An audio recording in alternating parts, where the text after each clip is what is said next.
Mga zoobs, natapos na tayong bumili ng mga kung anik-anik.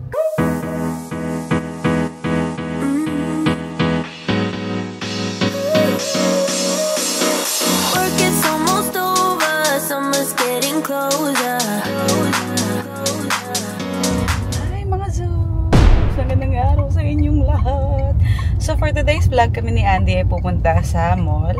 Bibili lang kami ng konting mga accent eme sa bahay, para sa bahay.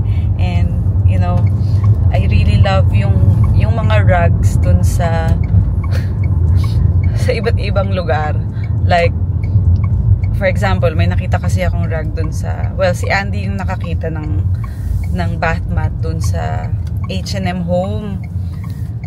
Tapos binili niya 3. Ang gaganda. So ngayon pumunta ako dun ulit kasi inisip ko baka meron silang something new. Meron naman, kaso lang medyo malaki, hindi siya kasya dun sa toilet namin. So naisip ko lang kanina, hindi na ako masyadong nagkakaroon ng appeal sa iba't ibang mga clothes. Ang nararamdaman ko na ngayon is yung mga bath mat, yung mga gamit sa bahay. Yun na yung mga gusto kong bilhin. Mga zoobs, ano ba yun? Sign of aging ba? O sign of maturity? Paki-comment nyo nga, ano ba yun? Kasi yun na talaga yung mga gusto kong bilhin eh. Kahit nga sa mga sapatos, ayoko na eh. May mga times, syempre kailangan ko lang bilhin. Pero hindi na yung kagaya ng dati na I want it. Siguro yun yun. It's more of the need than the want. Wow, you've changed. Yes. Kailan ka mag-change? Feeling ko yung mga lalaki hindi mag-change kasi hindi naman nila nakikita yung house at you know, kung ano yung mga needs nun. Kumbaga parang siguro mas mga babae. Anyway, we will buy a lot of stuff today. So, titignan natin yung mga kung ano yung mabibili natin for today, and then we'll let you know.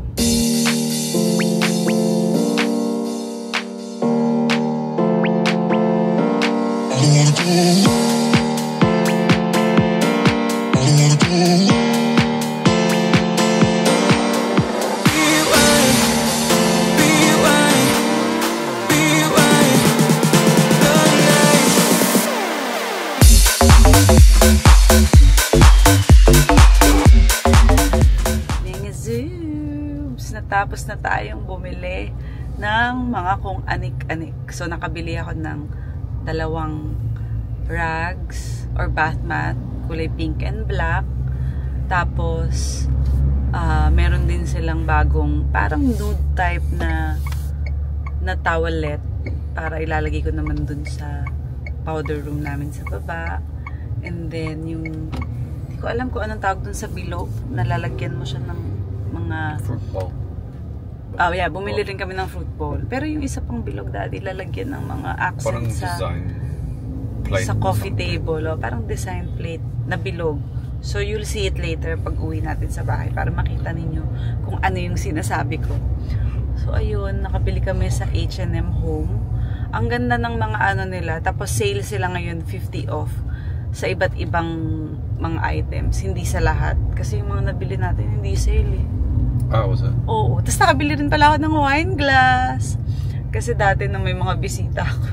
May wine ako pero wala akong wine glass. 2 piraso. Bumili ako ngayon ng 4 pieces. Kaya sa mga friends ko na nag-wine, pag na-invite ko na kayo sa bahay ulit, meron na tayong wine glass.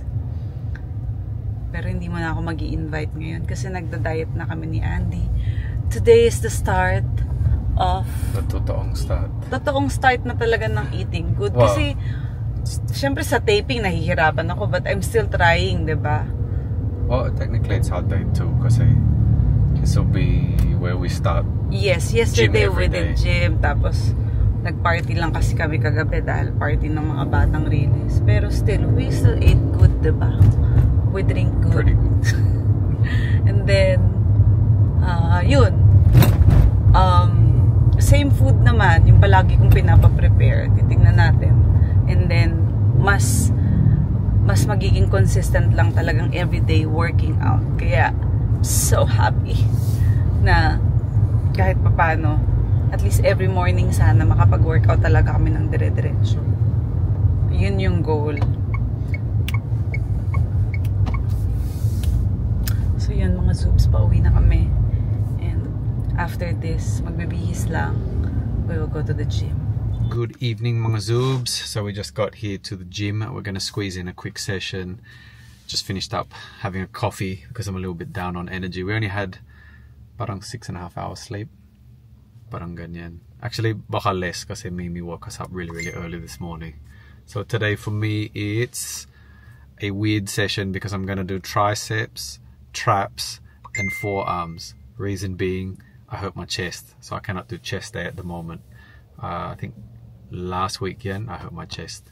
Ikaw, babe, anong workout mo? Ngayon, back ako ngayon. Ikaw back. Actually, bukas back ako ata. But yeah, we're gonna hit this gym session up, and then we'll go home and be with the kids for a little bit. And then, are we heading out after? Hilton. Hilton. But probably gonna eat first before we go because we're trying to keep our healthy diet. So, gym muna.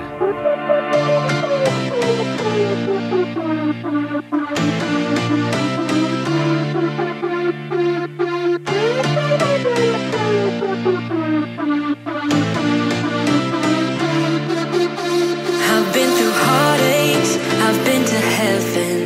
I've done my best and my worst, learned my lessons. No matter how hard my life would treat me, I'd always get right back up, never worry. Cause I got a million reasons to keep holding. Hi guys! So ito, isa to sa mga nabili ko sa H&M Home. At saka ito, parang display lang namin. Lalagyan siya nitong pabango sa bahay. So ayan na siya, ang ganda. Tapos, yung iba, wine glass. Daddy, wanna show the wine glass? Nandyan lang, nakakabit lang. 4 na piraso yung nabili ko na wine glass. Yun nga, para kapag meron kaming bisita, pwede na namin silang mai-offeran ng something to drink kasi meron na kaming glass. And then, the mat. Pwede na. So, yan.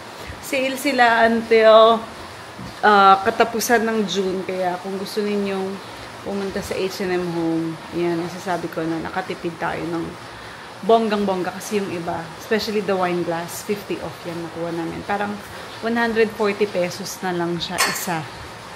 So, ayan mga Zoobs, maraming salamat. Sana may napulot kayo sa araw na ito sa aming vlog. And tomorrow, hindi ko pa alam kung ano pwede namin i-vlog, pero I'm sure aabangan niyo yan. Kaya maraming salamat. Every day, we are thankful na nanonood kayo at nakikisubaybay sa aming vlog. I'll see you guys tomorrow again. Goodbye for now, mga Zoobs!